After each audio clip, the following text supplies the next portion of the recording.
Hello, hello, seres das trevas, Teacher Marcelo na área, passando aqui para deixar toda aquela energia positiva que vocês merecem, pessoal. Com toda a certeza do mundo, voltaremos ainda mais fortes. Pode crer? Meninos, meninas, hoje iremos trabalhar os módulos 3 e 4, lá da parte de Química 3, apostila 1. Tudo bem?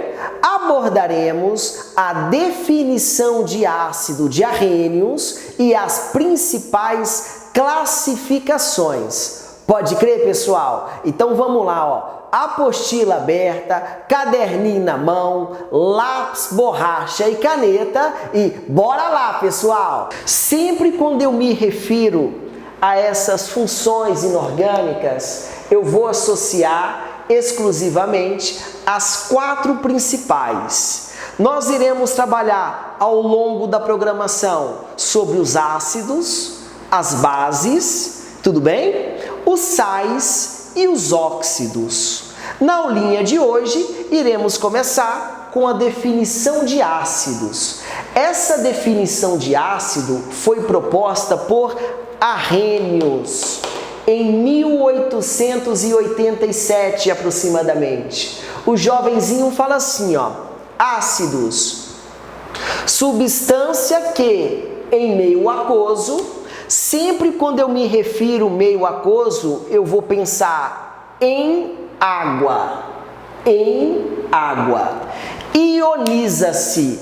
Essa palavra ionização eu vou associar exclusivamente a formação de cargas. Tudo bem? Então a substância, ela tem que ter água na sua composição, ela sofre ionização, fornecendo somente cátions H3O+, ou em algumas situações, você pode observar que esse cara vai aparecer como um simples H+.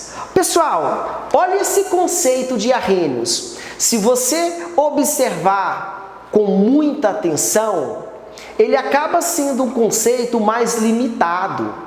Por quê? Porque o camarada só consegue definir ácido se o meio for aquoso. Então me ajuda, moçada. O jovem fala assim, ó: ácido é a substância que em meio aquoso, isso vai formar um H+ e um ânion. Esse ânion, ele é muito importante para a nomenclatura dos sais. Então eu poderia pensar no HCl, o principal constituinte do suco gástrico, ok? HCl, líquido, evidentemente. Aí você põe o cara em água, ele forma aqui, pessoal, o H+ aquoso e o Cl- aquoso, ok? Isso aqui representa um ácido de arrênios, evidentemente.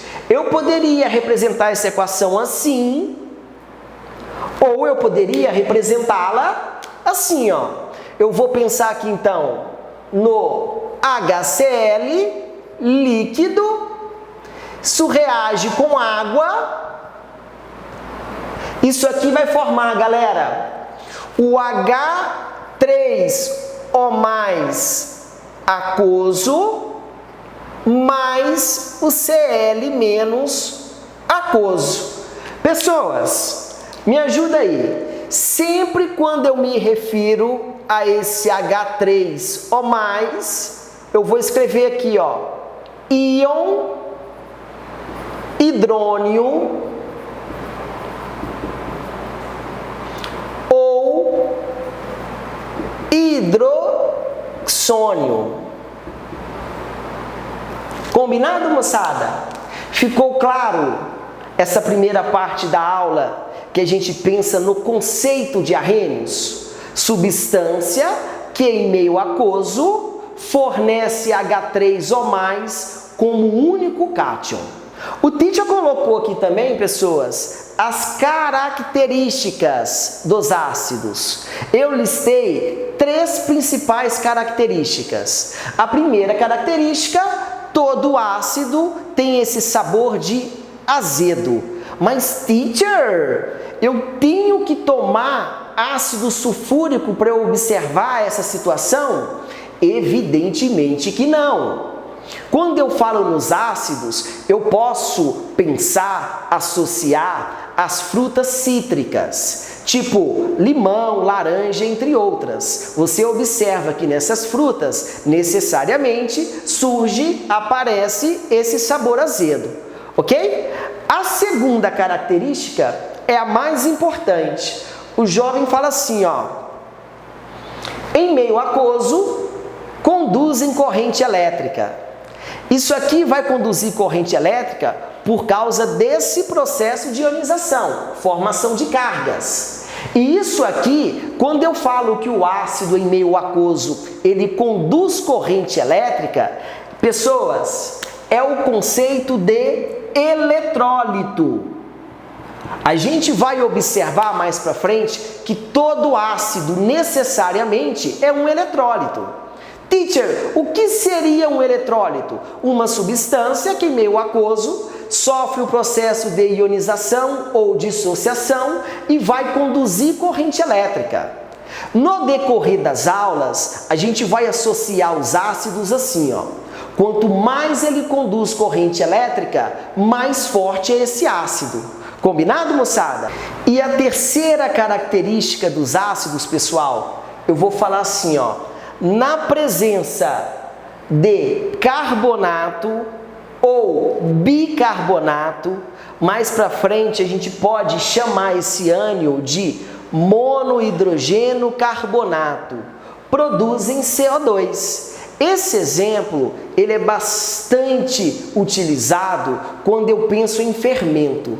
O fermento, ele pode ser um fermento biológico, constituído por micro-organismos, ok? Ou ele pode ser um fermento químico. Geralmente, fermento químico, 99% dos casos, vai apresentar esse ânion aqui, ó, o bicarbonato. Quando os pais, eles pegam um pouquinho desse fermento e adicionam em água, a água, ela possui uma pequena quantidade de H+.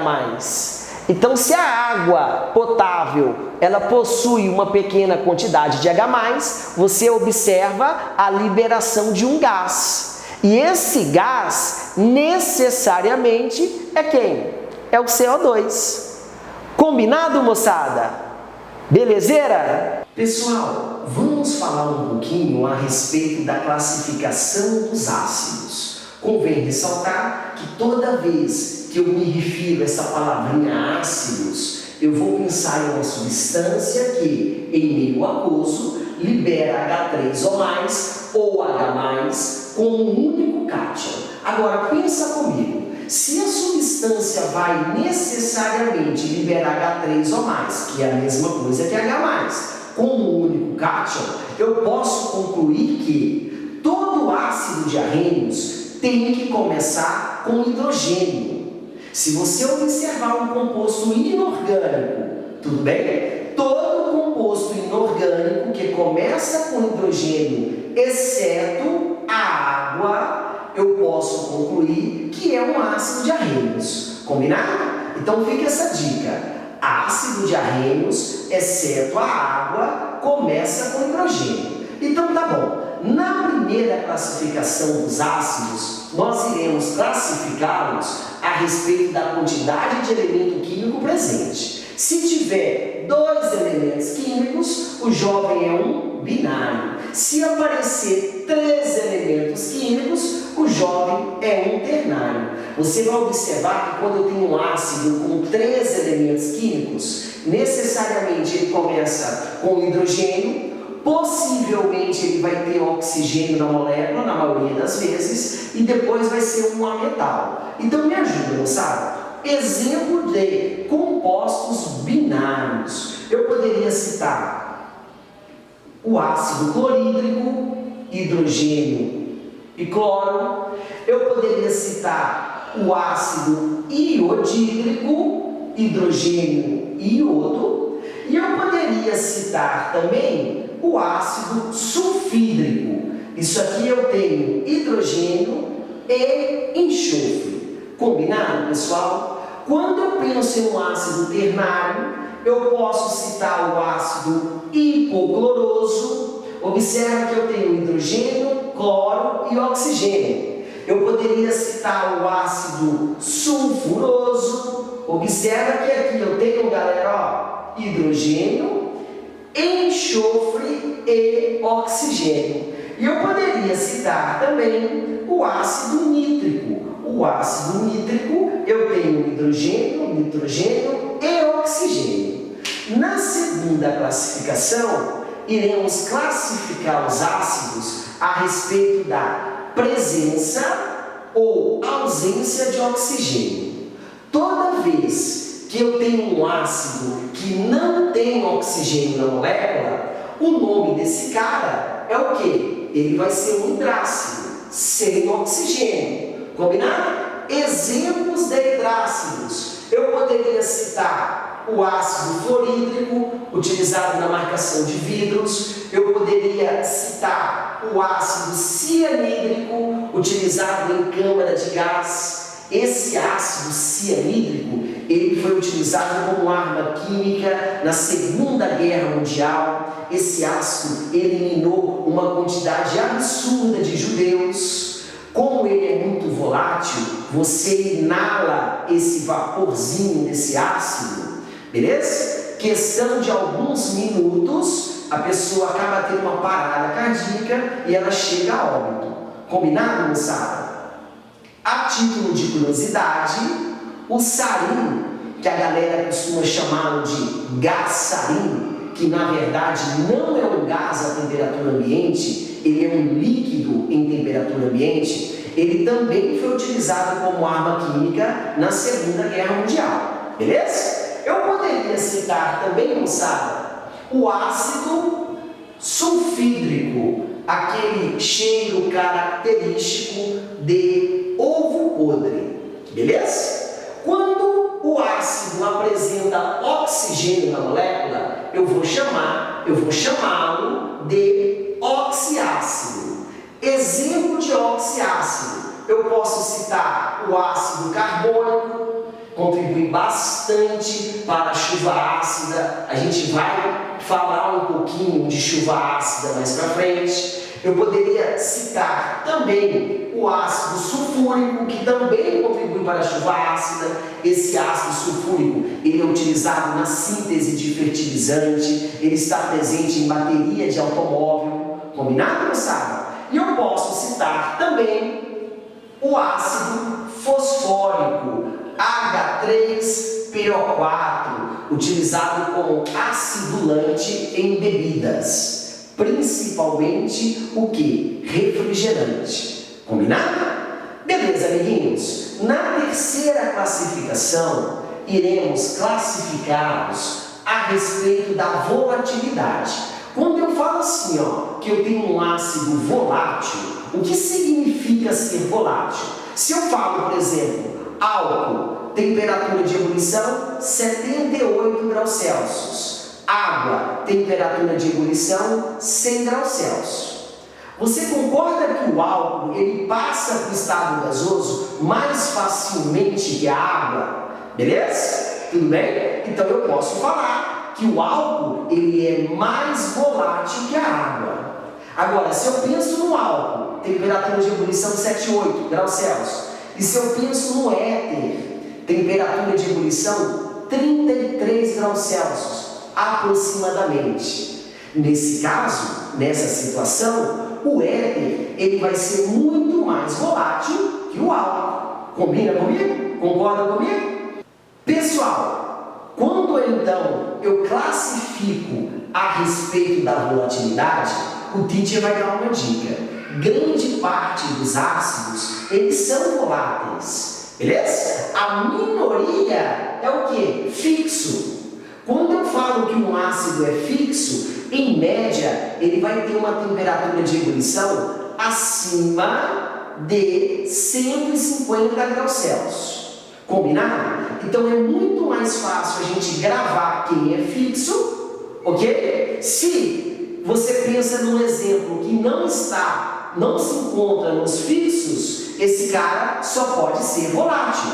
Combinado? O teacher vai citar aqui para vocês 3 situações de ácidos fixos. Eu posso pensar, por exemplo, no H2SO4, a temperatura de ebulição desse cara é algo por volta de 340 graus Celsius. Eu poderia citar o ácido H3PO4. O H3PO4, que é o ácido fosfórico, a temperatura de ebulição é por volta de 213 graus Celsius. E eu poderia citar também o ácido bórico.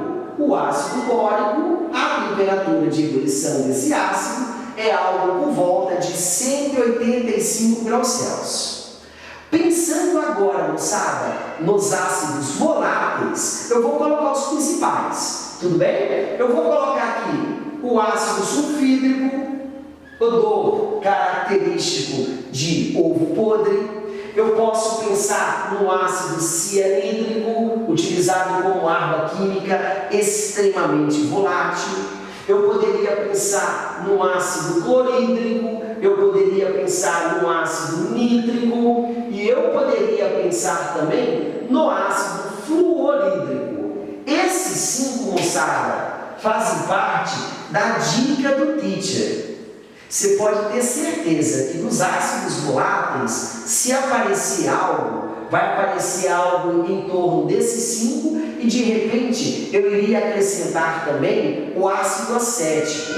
O ácido acético ele aparece em pequenas quantidades, em média 6% do vinagre, em média, é ácido acético. Uma vez que você abre a tampinha do vinagre e sente aquele odor característico, aquilo ali necessariamente seria o odor do ácido acético. Por quê? Porque o cara ele é extremamente volátil.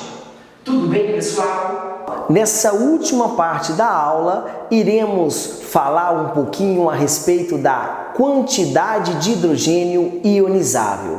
Mas, teacher, o que seria um hidrogênio ionizável?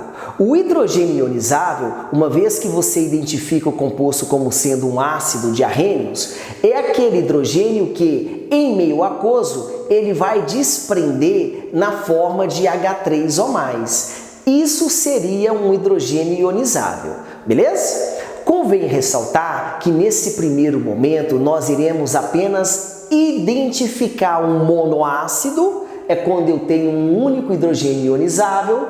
Eu vou identificar um diácido quando eu tenho 2 hidrogênios ionizáveis e eu vou identificar também um triácido quando eu tenho 3 hidrogênios ionizáveis. Observe, moçada.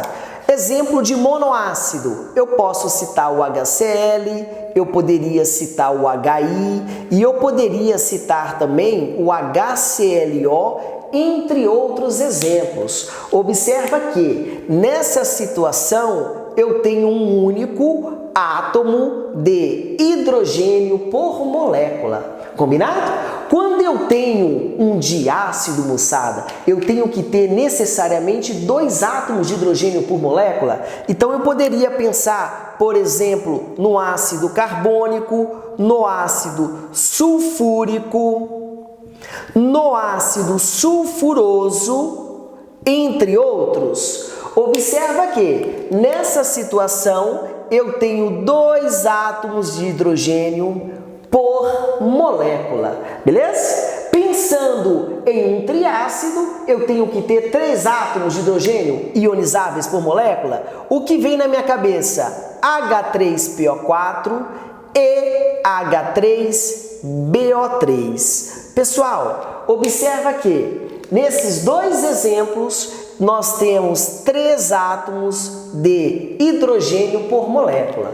Combinado, pessoal? Essa primeira partezinha de identificar a quantidade de hidrogênio ionizável, existem 2 exceções. Observa que quando o teacher passar para vocês aquele lance de reação de ionização, Essas duas exceções, elas ficarão bem claras na cabeça de vocês. Tudo bem? Então, a primeira exceção, eu vou colocar aqui como diácido o H3PO3, conhecido como ácido fosforoso. Apesar de ter 3 hidrogênios aqui, moçada, apenas 2 são ionizáveis, ok? E a segunda exceção é quando eu penso, por exemplo, no H3PO2. Esse H3PO2, apesar de ter 3 hidrogênios por molécula, apenas um hidrogênio é ionizável, ou seja, o jovem é um monoácido. Combinado, pessoal? Essa primeira aula de ácidos, o teacher queria frisar exatamente a definição e as classificações. Se vocês tiverem alguma dúvida nesse percurso, podem contar comigo, entra em contato comigo por meio das redes sociais. Estamos juntos, hein, moçada? E cada vez mais fortes. Pode crer, pessoal? Espero que tenham gostado. Um abraço, fica com Deus.